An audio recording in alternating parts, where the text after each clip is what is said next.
नमस्कार, मी विजय महाजन. आम्ही नोव्हेंबर 2024ला पश्चिम मध्य प्रदेश म्हणजे माळवा प्रांताची टूर केली. त्या टूरची आता माहिती देणार आहे. ही टूर आम्हीच प्लॅन करून केली आहे. या अगोदर आम्ही बेस्ट ऑफ मध्य प्रदेश म्हणजे भोपाळ, जबलपूर, खजुराहो, झाशी आणि ग्वाल्हेरची टूर फेब्रुवारी 2023 साली केली होती. त्याचे प्रवास वर्णन आमच्या दुसऱ्या व्हिडिओत बघायला मिळेल. प्रवास वर्णन करायच्या अगोदर माळवा प्रांतचा इतिहास थोडक्यात बघूया. माळवा म्हणजे प्राचीन काळातील अवंती राज्य, जे इसवी सन पूर्व 6व्या शतकातील 16 महाजनपाडामधील एक. त्यावेळी अवंतीचे 2 भाग होते. उत्तरेकडील भागाची राजधानी उज्जैनी होती आणि दक्षिणेची राजधानी महिष्मती म्हणजे आत्ताचे महेश्वर इथे होती. नंतरच्या काळात हा प्रांत मौर्य, गुप्ता आणि परमार यांच्या किंगडमचा एक भाग होता. 6व्या ते 13व्या शतकात परमार वंशाच्या राजांनी माळवा प्रांताची भरभराट केली. उज्जैन, धार, मांडू ही गावे त्यांच्या राजधानीची शहरे होती. मुघलांच्या काळात माळवा हा त्यांचा एक सुभा होता. 14व्या शतकात मांडूमध्ये माळवा सुलतान म्हणून होशंगशहा आणि बाज बहादूर यांनी राज्य केले. मुघलांच्या उतरती कळा लागल्यावर हा प्रांत 1742मध्ये मराठ्यांनी काबीज केला आणि पेशव्यांचे सरदार होळकर आणि पवार इथे यांनी राज्य केले. आम्ही इंदोर 2 दिवस, मांडू 1 दिवस, महेश्वर आणि ओंकारेश्वर 1 दिवस आणि उज्जैन 2 दिवस अशी 6 दिवसाची टूर केली. मुंबईने आम्ही अवंतिका एक्सप्रेसने इंदोरला पोहोचलो. 2 दिवस लोकल साईट सीइंग केले आणि तेही रिक्षा किंवा उबर टॅक्सीने. इंदोर हे 1742मध्ये मल्हारराव होळकरांनी राजधानीचे शहर म्हणून बसवले. अहिल्याबाई होळकरांच्या काळात व्यापाराचे शहर म्हणून प्रसिद्ध झाले. त्यांनी आपली राजधानी महेश्वर येथे हलवली होती. नंतर तुकाजीराव होळकर 2, शिवाजीराव होळकर आणि तुकाजीराव होळकर 3 यांनी हे शहर भरभराटीस नेले. इथली महत्त्वाची साईट सीइंग प्लेसेस या मॅपमध्ये दाखवली आहेत. इथे राहण्यासाठी सुंदर आणि स्वस्त हॉटेल्स आहेत. इथले सर्वात प्रसिद्ध ठिकाण म्हणजे शहराच्या मध्यभागी असलेला हा राजवाडा पॅलेस, जो मल्हारराव होळकरने 1747 साली बांधला. मध्ये 2 वेळा तो आगीमध्ये थोडा डॅमेज झाला. आता तो सुव्यवस्थित केला गेला आहे. राजवाड्याच्या मध्य भागात मोठे कोर्टयार्ड आहे. तुम्ही 2ऱ्या मजल्यापर्यंत जाऊ शकता. टोटल 6 मजली आहेत. रात्री 7:30 वाजता इथे साऊंड आणि लाईट शो असतो. त्यामध्ये होळकरांच्या काळातील इतिहास दाखवला जातो. इथे एक छोटे म्युझियमही आहे. इथून 100 मीटर अंतरावर कृष्णपुरात छत्र्या आहेत. ते होळकर कुटुंबियांचे समाधीस्थळ. इथून चालतच बाजूच्या गल्लीत होळकरांनी बांधलेले कृष्णाला समर्पित 190 वर्षे पुराणे गोपाळ मंदिर आहे. तिथून जरा पुढे गेला तर सराफा बाजार आहे. तिथे सोन्या चांदीच्या दुकानाबरोबरच स्ट्रीट फूडची रेलचेल आहे. रात्री ही दुकाने जोरदार चालतात. याच गल्लीतून पुढे 1 किलोमीटरवर शीश महाल आहे. हा काही महाल नाही, पण आरशाने सजवलेले एक जैन मंदिर आहे. तिथून तुम्ही रिक्षाने बडा गणपतीला जाऊन 25 फूट गणपतीचे दर्शन घेऊ शकता. इंदोरमध्ये सकाळी 6 ते रात्री 10 वाजेपर्यंत कधीही तुम्हाला भूक लागली तर तुम्ही 56 दुकानातून मिळणारे हायजेनिक आणि चविष्ट वेगवेगळ्या डिशेस खायच्या. जसा राजवाडा पॅलेस तसाच इथला लालबाग पॅलेस हा होळकरांच्या पुढच्या पिढीची राहण्याची जागा. 1886मध्ये तुकारामराव होळकर 2 यांनी एक टप्पा बांधला. नंतर शिवाजी होळकर यांनी दुसरा आणि तुकोजी होळकर 3 यांनी तिसरा टप्पा बांधला. जवळजवळ 25-30 खोल्याचा हा पॅलेस भव्य दिव्य आहेच, शिवाय भोवतालची नयनरम्य झाडी आणि बाग मन प्रसन्न करतात. इथेही होळकरांचा इतिहास आहे बघता येतो. आता फक्त ग्राउंड फ्लोअरच पर्यटकांसाठी खुला आहे. इथून तुम्ही रिक्षाने अन्नपूर्णा मंदिरला भेट देऊ शकता. 9व्या शतकात बांधलेले हे मंदिर 1959मध्ये रिनोव्हेट केले गेले. संगमरवरी कोरीव काम बघण्यासारखे आहे. 1975मध्ये बांधलेला मुख्य द्वाराच्या वरचा कोरीव काम केलेला भाग खूप सुंदर आहे. इंदूरच्या सेंट्रल म्युझियममध्ये शिप्रा नदीच्या काठी मिळालेल्या काही जुन्या वस्तू, नाणी इथे बघायला मिळतात. खर्जाना गणेश मंदिर कॉम्प्लेक्समध्ये बरीच छोटी मोठी देवळे आहेत आणि बऱ्याच देवदांच्या मूर्ती आहेत. अहिल्याबाई होळकरने यांनी हे देऊळ 1760 साली बांधले. तुम्ही राजवाडा पॅलेसमधील साऊंड आणि लाईट शो बघायला विसरू नका. तिसऱ्या दिवशी आम्ही ब्रेकफास्ट करून टॅक्सीने मांडूला निघालो. पुढच्या प्रवासासाठी म्हणजे मांडू, महेश्वर, ओंकारेश्वर आणि उज्जैन ड्रॉप यासाठी आम्ही 8,500 रुपये घेऊन टॅक्सी बुक केली. 2.5 तासांनी आम्ही मांडूला पोचलो. धार व मांडू हे 10व्या आणि 12व्या शतकात परमार डायनेस्टीच्या राजांचे राजधानीचे गाव. 14व्या शतकात घुरी घराण्याच्या होशंगशहाने या शहराला प्रसिद्ध केले. 15व्या शतकात हुमायून आणि नंतर बाज बहादूरने इथे राज्य केले. त्याची राणी रूपमतीबरोबरची प्रेमकथा खूप प्रसिद्ध आहे. नंतर अकबराच्या सरदारने इथे राज्य केले. मुघल साम्राज्य संपल्यावर सरदार पवार मराठा किंगडम यांनी धार ही त्यांची राजधानी केली. दुपारी हॉटेल माळवा रेझॉर्ट या MPTच्या हॉटेलमध्ये चेक इन करून मांडू साईटसीइंगसाठी एक गाईड घेतला. त्यामुळे आम्हाला इतिहास पूर्ण समजू शकला. मांडूचा किल्ला 7 किलोमीटर, किल्ला म्हणजे गड 7 किलोमीटर लांबवर पसरलेला आहे. या गडाच्या भिंती पडलेल्या आहेत. 12 दरवाजापैकी 2-3 शिल्लक आहेत.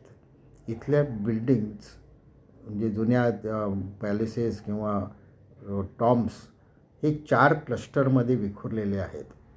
तुम्ही उत्तरेकडून दिल्ली दरवाजाने आत येता तेव्हा डाव्या बाजूला जहाज महलाचा क्लस्टर 1 आहे.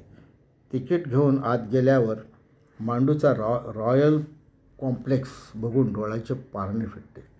2 मोठे तलाव, मुंजा लेक, वरच्या साईडचा मुंजा लेक आणि खालच्या साईडचा कपूर लेक आणि त्यांच्यामध्ये जहाजाच्या आकाराचा जहाज महल, त्याच्या मागच्या साईडला हिंडोला महल आणि तुम्ही एंट्री करता त्याच्या उजव्या साईडला तवेली महाल.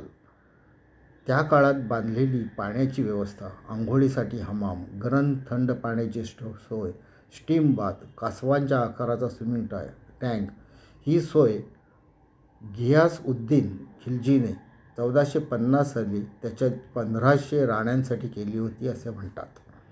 हिंडोला महलाच्या तिरकस भिंती म्हणजे थोड्या इन्क्लाइंड 1425 साली कशा बांधल्या असतील याचे आश्चर्य वाटते. तवेली महालमध्ये आता म्युझियम आहे. मेन रोडला बाहेर आल्यावर आवाढव्य दुसरा क्लस्टर आहे. त्यात होशंगशहाने बांधलेली जामी मस्जिद आणि स्वतःसाठीच बांधलेला संगमरवरी टॉम्ब आहे. या टॉम्बवरूनच शहाजहानला ताजमहालची कल्पना सुचली असे म्हणतात. रस्त्याच्या अपोजिट साईडला महमूद खिल्जीने बांधलेला व्हिक्टरी टॉवर आहे. त्याला अशरफी महल म्हणतात.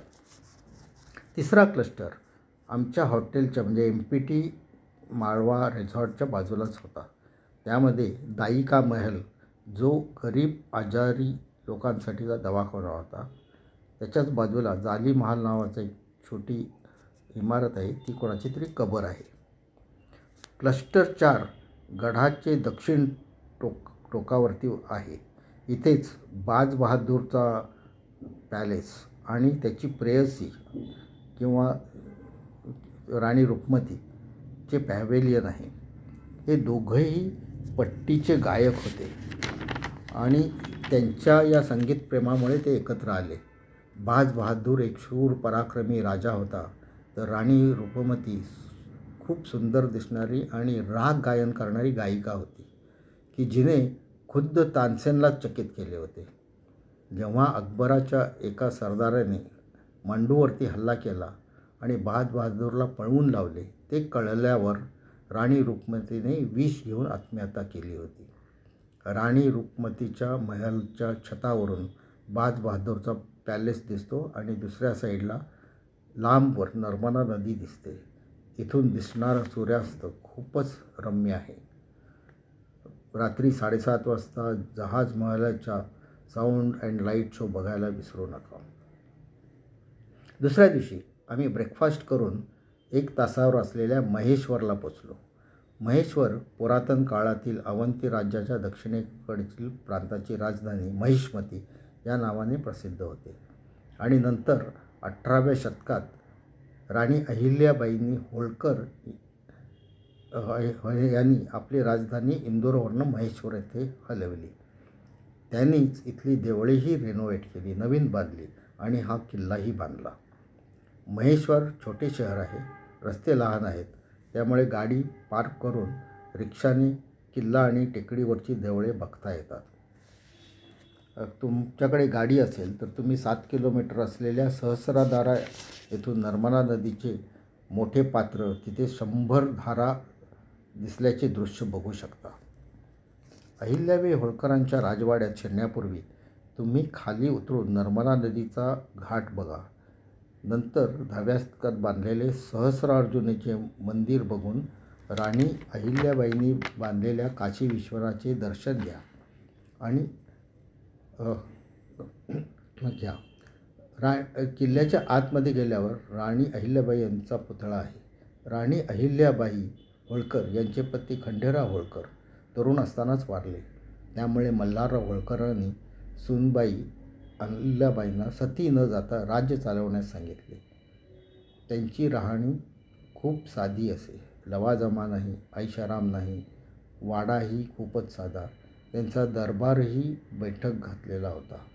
त्यानेच लोकल विणकरांचा माग घेऊन साड्या बनवण्यास सांगितले.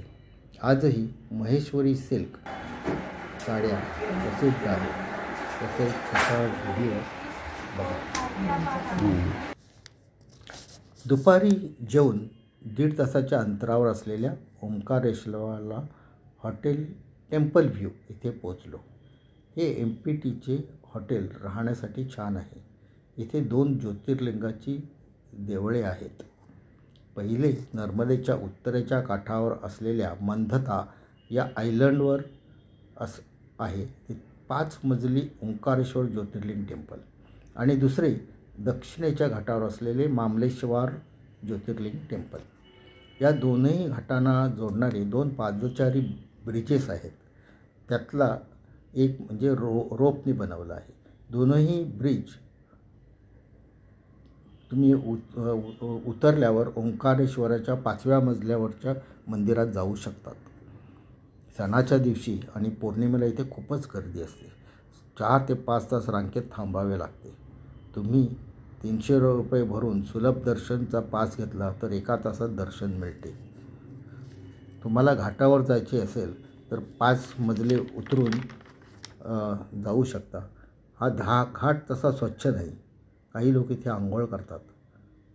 पण इथून तुम्ही नंतर ब्रिज क्रॉस करून मामलेश्वर ज्योतिर्लिंगाचे दर्शनासाठी जावा. तिथे गर्दी नसते, पण तिथला घाट पण शुद्ध स्वच्छ नाही आहे. तुम्हाला तिथून उंच टेकडीवर शंकराचार्यांचा उभा पुतळा दिसतो.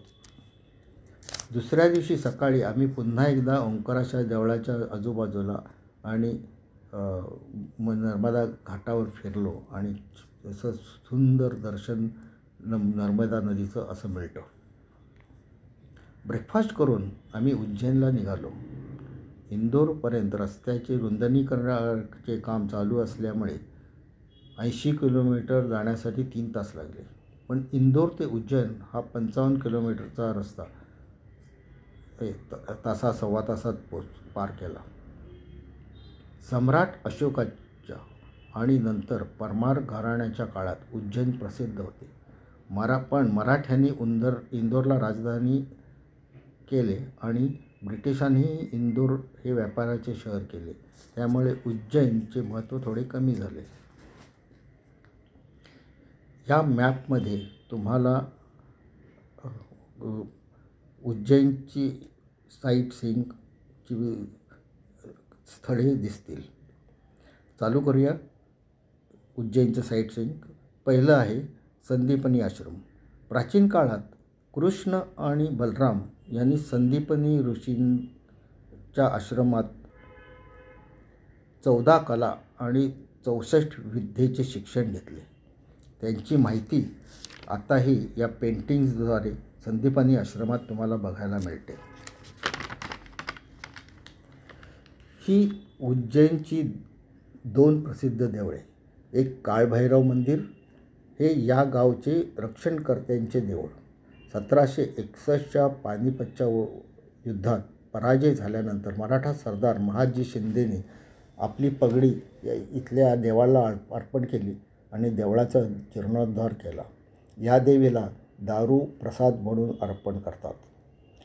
महाकालेश्वर ज्योतिर्लिंग हे भारतातील 12 ज्योतिर्लिंगापैकी एक. दक्षिणाभिमुख असलेले हे ज्योतिर्लिंग शक्तिपीठ आहे. हे देऊळ 6व्या शतकात बांधले गेले आणि 2022मध्ये त्यांचे नूतनीकरण केले गेले. आता तुम्हाला 30 मिनिटात दर्शन होऊ शकते.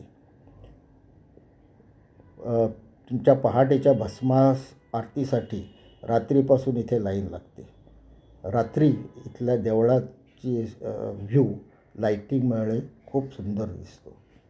उज्जैन हे देवळांचे शहर. इथली काही मंदिरे या फोटोमध्ये दिसतील.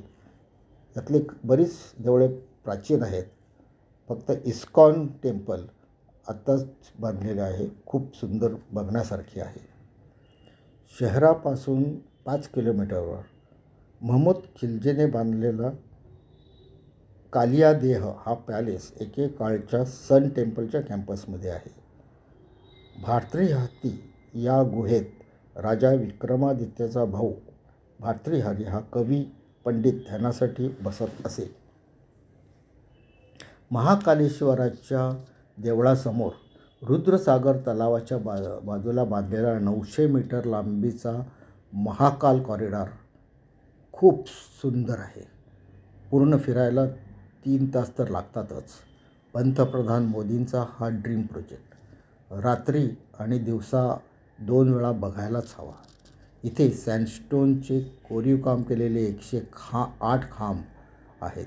भारताच्या प्राचीन संस्कृतीची आठवण करून देतात ते इथे उभारलेले 200 शिल्पे आणि ऋषीमुनींचे देवदेवतांचे रेखीव स्टॅच्यूज. आणि हे बघितल्यावर आपल्याला आपल्या भारतीय संस्कृतीचा अभिमान वाटायला लागतो. फोटोग्राफी करण्यासाठी 3 तास देखील पुरत नाहीत. रात्री केलेली दिव्यांची आरास बघायलाच हवी. इथेच आमची टूर संपली आणि रात्रीच्या डुरांटो एक्सप्रेसने आम्ही मुंबईला परतलो. धन्यवाद. तुम्हाला हे प्रवास वर्णन आवडले असेल तर लाईक करा आणि आमचे चॅनल सबस्क्राईब करा.